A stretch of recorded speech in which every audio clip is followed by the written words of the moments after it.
Hello, everybody. I'm Parsha Becky, and we are back for another week of Parsha. As I'm sure you recall, we are continuing in the first book of the Chumash, the book of Bereishit. Bereishit means at the start, and we are at the start of the Torah, at the start of the whole world, and at the start of our story. This week's Parsha is called Vayetzei, which means he went. Now, if you recall, at the very, very end of last week's Parsha, both of Yaakov's parents told him to go and visit his uncle Lavan in the country of Aram. So this parsha starts off with Yaakov going Vayetze. Yaakov went on his way to visit his uncle Lavan. Of course, it's in a whole other country. He can't get there all in one day, so he stops along the way to sleep. And he takes a nice, comfy rock and puts it under his head as a pillow. And he falls asleep and he has a dream. And in his dream, he sees a big, tall ladder standing with the bottom of the ladder on the ground and the top all the way up in the clouds, and he sees angels going up and down the ladder. And while Yaakov is looking at the angels going up and down the ladder in his dream, Hashem speaks to him, and Hashem says, "Hey Yaakov, this is Hashem speaking. I promise you that this land that you're sleeping in, the land of Israel, is going to belong to you and for your children forever. And I, Hashem, will protect you. I know you're going on a journey now, so I will keep you safe as you travel, and I will bring you back safely home here to Israel."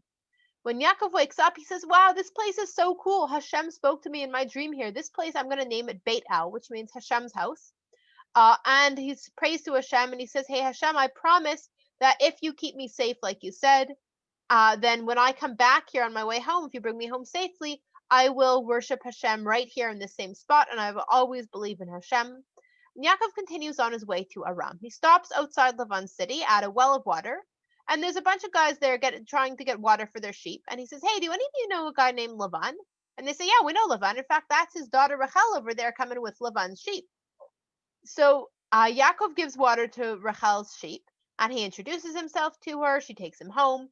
He meets Lavan, and Lavan says, "Oh, your family, you should come stay over with us." So Yaakov goes to stay with Lavan and his family. Lavan has two daughters. The older daughter, Leah, is very pretty, but she and Yaakov don't really hit it off. And the younger daughter is Rachel, and she's very beautiful, and Yaakov falls madly in love with Rachel. After about a month, Yaakov's been living there. He's been watching the sheep. He's been helping out around the house. And Lavan calls Yaakov over and says, "Yaakov, I feel really bad because you are working for me, but I'm not paying you. So let me know what I can pay you, and I'd like to pay you for your work." And Yaakov says, "I would like to work for you for 7 years, and in exchange, the only payment I want is to marry your younger daughter, Rachel." And Lavan says, "Yeah, that's a great deal for me. Sure, no problem. That's the deal." So Yaakov works for Lavan for 7 years. And even though 7 years is kind of a long time, he knows that at the end of it, he's going to get to marry Rachel. And he loves Rachel so much that the 7 years feels like just a few days to him. And at the end of the 7 years, Yaakov says, "Okay, Lavan, it's time for me to get to marry Rachel, like we agreed." And Lavan says, "No problem." He plans the wedding.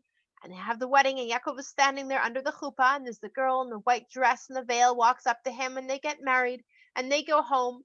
And the next day, Yaakov says, "Oh, I'm so glad I married you, Rachel." And he turns and he sees it's not Rachel, it's Leah.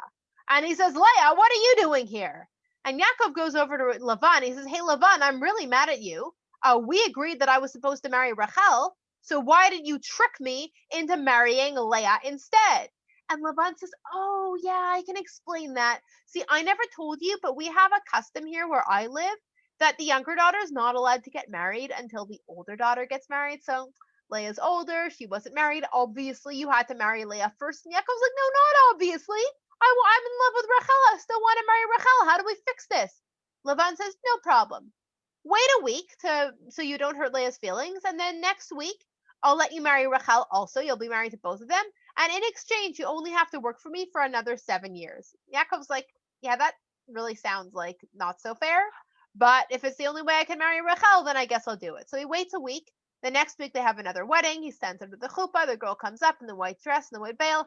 And this time, before they go through with getting married, Yaakov peeks under her veil to make sure that he's marrying the right person. This is a good life lesson for all of us when you're getting married.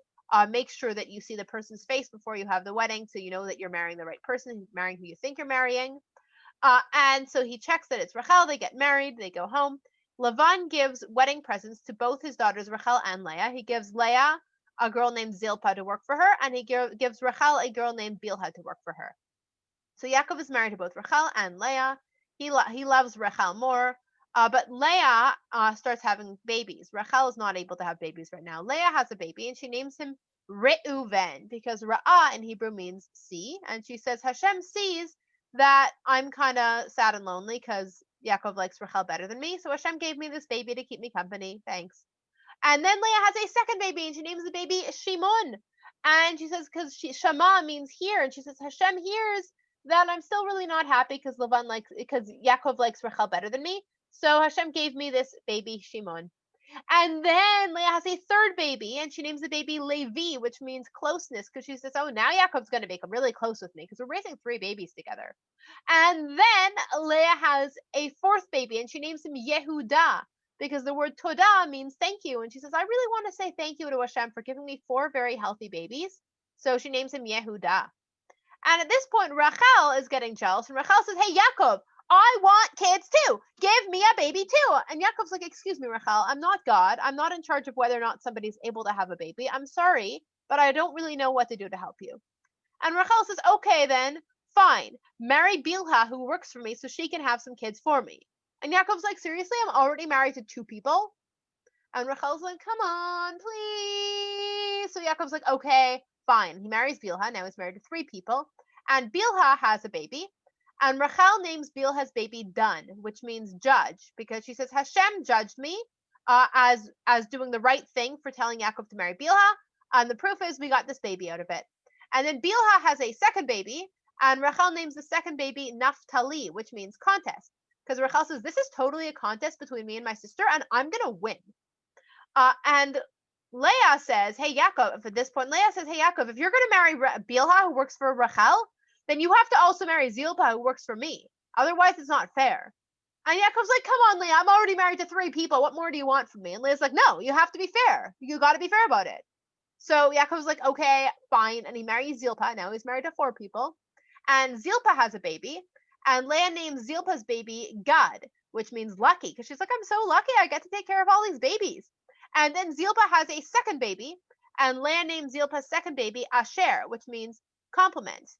Because Leah says, people are going to give me so many compliments for having so many nice babies in my family.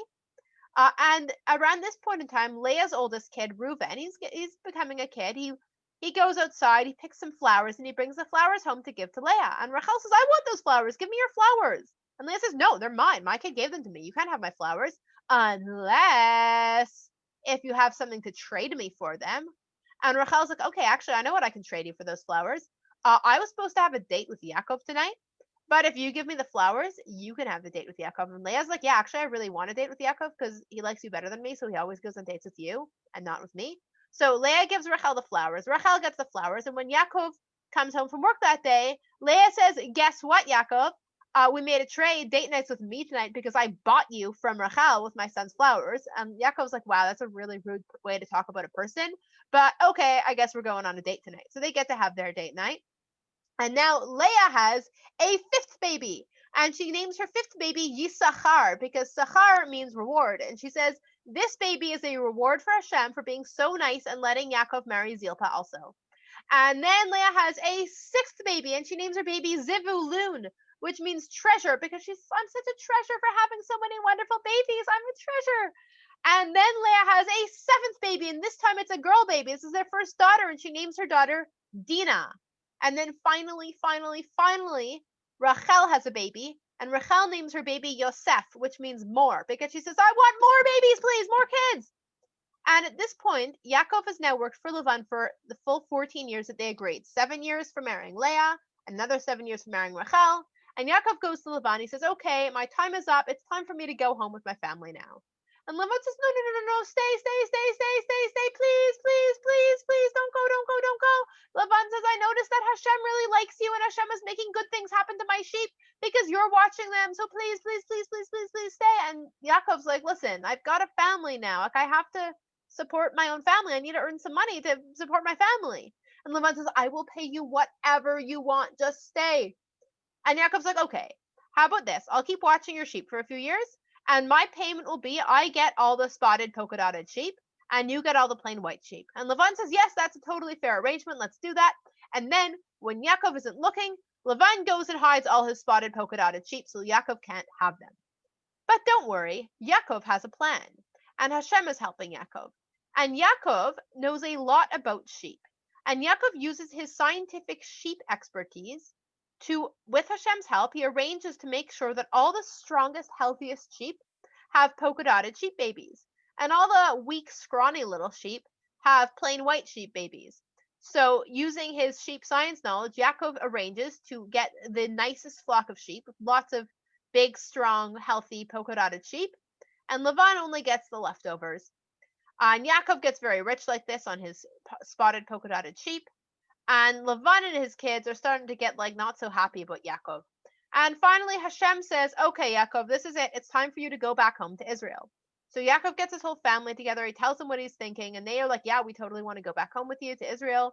We're not on such good terms with Lavan now, anyway." So Yaakov is afraid that Lavan won't let him leave because he knows what happened the last time. So he waits until Lavan is out of town on work business, and then he and his whole family sneak away when Lavan isn't there. Now, while they're sneaking away, nobody knows this, but secretly, Rachel steals some of Lavan's idols. No one else knows. So Yaakov and his family sneak away. Lavan comes home. He sees they're gone, and he starts to chase after them. He's chasing and chasing and chasing after them.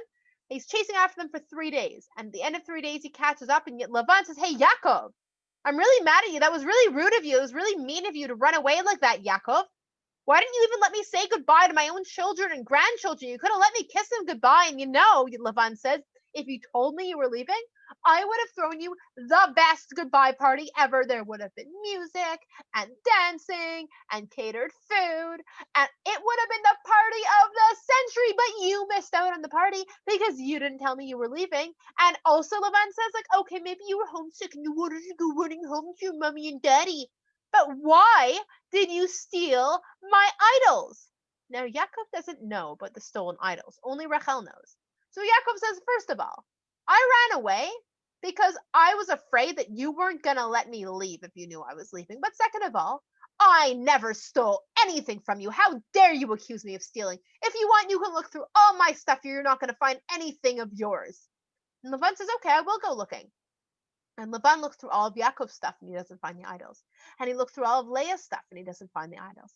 And he looks through all of Bilhah's and Zilpah's stuff, he doesn't find the idols. And he looks through all the kids' stuff and he doesn't find it. And then he gets to Rachel. Now, Rachel did something very sneaky. Rachel took the idols and she hid them inside her pillowcase with her pillow. And she sits on the pillow with the idols in the same pillowcase. So Laban comes over to look through her stuff. And Rachel says, "Oh, I'm so sorry. I can't stand up to help you look because I have a bad stomach ache, but you can look anywhere you want." So Lavan looks through all of Rachel's stuff, but he doesn't find the idols because she's sitting on them. So he gives up, and now Yaakov gets very angry. Yaakov says, "So, Lavan, are you finished looking through all my stuff like I'm a thief? I worked for you for 20 years, Lavan. 14 years to marry your 2 daughters, plus another 6 years that I got paid in sheep. I worked all night long. I barely got any sleep. I worked in the freezing cold and the scorching heat. And anytime anything bad happened to one of your sheep, I paid for it out of my own pocket. And you kept on tricking me and cheating me and stealing from me. And you kept trying to change what I got paid over and over again. And if Hashem weren't looking after me, I would be leaving empty-handed right now. So are you done?" And Lavan says, "All your stuff is really mine. All the sheep you got from me, and your wives are my daughters, and your kids are my grandchildren. Everything here is mine, mine, mine. But Hashem warned me not to go picking a fight with you, so you know what? Fine, let's make our peace here." And Yaakov and Lavan agree to make an agreement they won't bother each other ever again.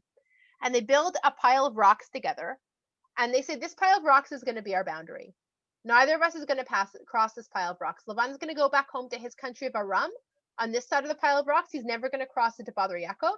And Yaakov and his family are going to go back home to Israel on this side of the pile of rocks, and they are never going to cross it to bother Lavan. They're each going to go their separate ways, and that way they will get along."